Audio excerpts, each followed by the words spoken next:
अस्सलाम वालेकुम। आज हम numpy लाइब्रेरी को देखने जा रहे हैं।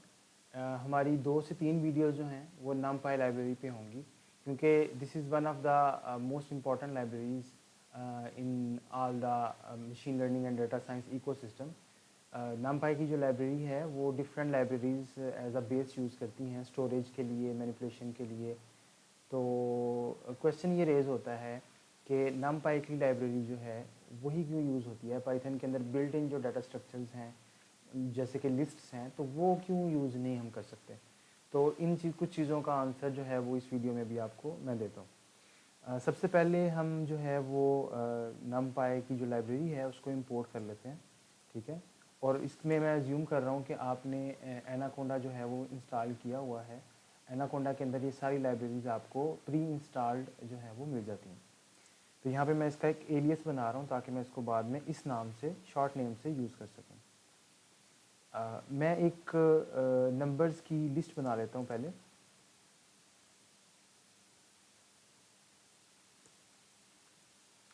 और इसी के कंपैरिजन थोड़ा सा हम कंपेयर पहले कर लेते हैं। मैं एक numpy की जो है वो अरे बना लेता हूँ, np.array, और इसको मैं वही नंबर्स दे देता हूँ जो कि मैंने पाइथन की लिस्ट बनाई है, ठीक है। तो यहाँ पे अगर मैं इसको देखूँ कि इसमें क्या वैल्यूज़ पड़ी हुई हैं, और इसी तरह से np_ नंबर्स के वेरिएबल को देखूँ कि इसमें क्या वैल्यूज़ पड़ी हुई हैं, तो दोनों में वैल्यूज़ वही वाली पड़ी हुई हैं। डिफरेंस कहाँ पे आता है, ठीक है। तो डिफरेंस जो है वो 2-3 चीज़ें हैं इंपॉर्टेंट जिनमें डिफरेंस आता है। मैं यहाँ पे जो है मार्क डाउन दे देता हूँ ताकि मैं उसको अलग कर सकूँ पॉइंट्स को। वाई, ठीक है। तो ये मैंने एक हेडिंग दे दी है यहाँ पे। ये मैं यहाँ से ऑप्शन से सिलेक्ट करके दे सकता हूँ। अच्छा जी, तो सबसे पहले इम्पॉर्टेंट चीज़ ये है कि जो पाइथन की बिल्ट इन लिस्ट्स हैं उसकी मेमोरी रिक्वायरमेंट काफ़ी ज़्यादा है। अगर हम ये देखना चाहें कि ये नंबर्स की जो लिस्ट है ये कितनी मेमोरी ले रही है, कितने बाइट्स इसको रिक्वायर्ड हैं, तो उसके लिए हम एक और मॉड्यूल जो है वो हमें इंपोर्ट करना पड़ेगा सिस का। और सिस डॉट गेट साइज ऑफ का एक फंक्शन होता है, उसको मैं नंबर्स दे देता हूँ लिस्ट। तो यहाँ पे मुझे नज़र आ रहा है जी कि इसको 104 बाइट्स रिक्वायर्ड है, ठीक है। अगर मैं वही यही चीज़ जो है वो नंबर्स में देखना चाह रहा हूँ, एनपी नंबर्स में, तो यहाँ पे हम देख सकते हैं कि इसको जस्ट 20 बाइट्स जो है वो रिक्वायर्ड है, ठीक है। तो फॉर इंटीजर को रिक्वायर्ड होते हैं, तो 5 क्योंकि नंबर्स हैं तो वो 20 बाइट्स उसको रिक्वायर्ड हैं, जो कि ठीक है। लेकिन पाइथन की जो लिस्ट है उसको अपने डाटा स्ट्रक्चर को मेंटेन करने के लिए, क्योंकि उसमें काफ़ी फ्लेक्सिबिलिटी है और उसकी वजह से काफ़ी ज़्यादा वो स्लो भी है, तो ये उसकी रिक्वायरमेंट जो है वो मेमोरी की काफ़ी ज़्यादा है। एक तो ये प्रॉब्लम है। दूसरी जो प्रॉब्लम है वो है दैट इज़ अबाउट, अगर मैं कहूँ तो वो है ईज़ ऑफ मैथमेटिकल ऑपरेशंस। वो किस तरह से, लेट्स से अगर मैं कहता हूँ जी कि मेरी जो नंबर्स की लिस्ट है उसमें मैं 2 ऐड करना चाहता हूँ, तो मुझे एरर आएगा कि जी आप ऐड नहीं कर सकते क्योंकि ये जो है ये पाइथन की बिल्ट इन लिस्ट है। लेकिन वहीं पे अगर मैं np नंबर्स जो है उसमें कहता हूँ कि 2 ऐड कर दो, तो अब इस सूरत में देखें क्या हुआ कि उसने जो जितने भी नंबर्स थे उसके अंदर 10, 20, 30, 40, 50 उन सब में 2 ऐड कर दिया, ठीक है। तो यहाँ से हमें ना काफ़ी ज़्यादा आसानी हो जाती है मैथमेटिकल ऑपरेशंस परफॉर्म करने में। तो ये दूसरा रीज़न है। इसके अलावा तीसरा जो रीज़न है और बड़ा वो भी सबसे ज़्यादा आई थिंक इम्पॉर्टेंट रीज़न वही है, वो है परफॉर्मेंस का। परफॉर्मेंस जो है वो किस तरह से इम्पॉर्टेंट है, देखें परफॉर्मेंस या स्पीड को देखने के लिए हमें टाइम फ्रेम को देखना पड़ेगा कि कितने टाइम के अंदर कोई टास्क जो है वो परफॉर्म हो रहा है, ठीक है। तो उसके लिए मैं क्या करता हूँ कि मैं टाइम का जो पैकेज है उसको इंपोर्ट कर लेता हूँ ताकि मैं ये देख सकूँ कि वो कितने टाइम में ऑपरेशन परफॉर्म हो रहा है। वही ऑपरेशन जो numpy के अंदर कितनी देर में परफॉर्म हो रहा है और पाइथन के अंदर कितनी देर में परफॉर्म हो रहा है, ठीक है, विदाउट यूजिंग numpy। तो मैं पहले जो है वो numpy के अंदर जो है वो numpy को यूज़ करते हुए एक random dot rand जो है उसका एक फंक्शन है रैंडम नंबर जनरेट करने के लिए। लेट्स से मैं इसमें 1 million numbers random number generate करवा लेता हूँ, ठीक है। छोटे छोटे पॉइंट्स में नंबर्स होंगे।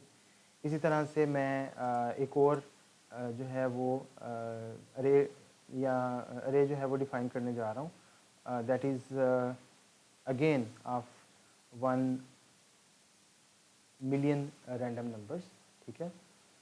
और देन मैं ये करता हूँ कि मैं कोई एक वेरिएबल बना लेता हूँ जिसमें मैं करंट जो टाइम मेरे पास हो रहा है उसको मिली सेकंड्स के अंदर जो है वो स्टोर कर लेता हूँ, ठीक है।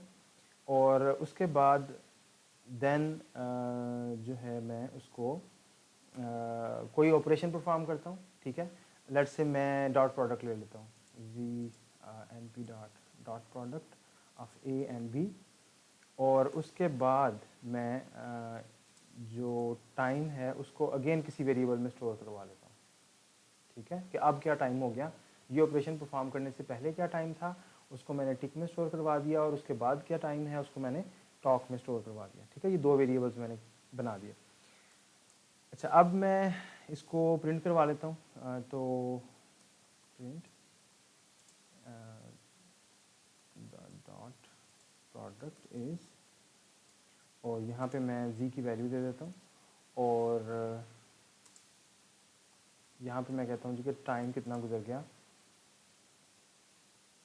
तो टाइम elapsed मैं इसको कहता हूँ, और यहाँ पे मैं इसको टॉक माइनस टिक, और ये जो है इसको मैं 1000 से मल्टीप्लाई कर देता हूँ ताकि ये बड़े स्केल में आए, ज़्यादा छोटे स्केल में टाइम जो है वो ना आए, ठीक है।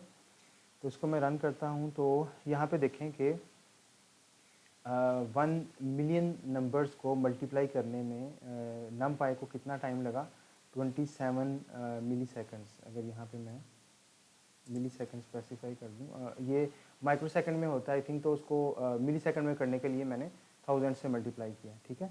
तो ये आएगा जी कि ये डिफरेंट आएगा, डिफरेंट टाइम बार बार करेंगे तो वो डिफरेंट इसके आ सकते हैं, ठीक है। तो यही काम अगर मैंने जो ट्रेडिशनल लूप्स लगा के एक एक नंबर को मल्टीप्लाई करके देन उसको करना हो, देन उस पर कितना टाइम लगेगा, तो उसको हम देखते हैं। तो उसके लिए हम लूप लगा लेते हैं, बल्कि पहले हम टाइम नोट कर लेते हैं कि कितना टाइम अभी हुआ है, और उसके बाद इसमें रेंज का एक फंक्शन होता है, उसको उससे हम आइट्रेट कर सकते हैं। और देन मैं वही काम करता हूँ। तो डॉट प्रोडक्ट बेसिकली क्या होता है, जो ए मेरे पास अरे है उसका हर एलिमेंट जो है उसको मैं मल्टीप्लाई करूँगा बी के हर एलिमेंट के साथ, ठीक है, उसी कंपोनेंट का जो एलिमेंट होगा, और देन उसको मैं ऐड कर दूँगा जी के अंदर, ठीक है। तो इस तरह से मेरे पास जो है वो इनका डॉट प्रोडक्ट आ जाएगा, और एंड पे मैं क्या करूँगा कि अगेन टाइम नोट कर लूँगा, ठीक है, और देन फाइनली मैं उसको प्रिंट करवा दूँगा।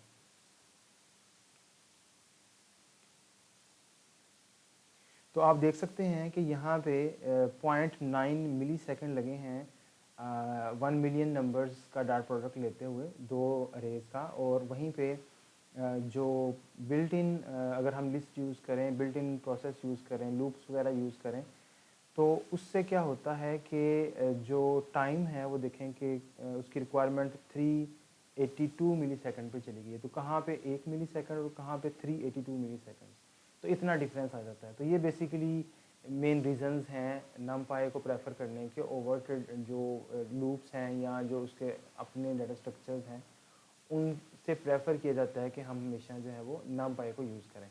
तो उसमें मेमोरी की एफिशिएंसी आ गई, उसकी परफॉर्मेंस आ गई, और जो तीसरी चीज़ मैंने आपको बताई है वो उसकी ईज़ ऑफ मैथमेटिकल ऑपरेशंस है जो कि numpy हमें देती है।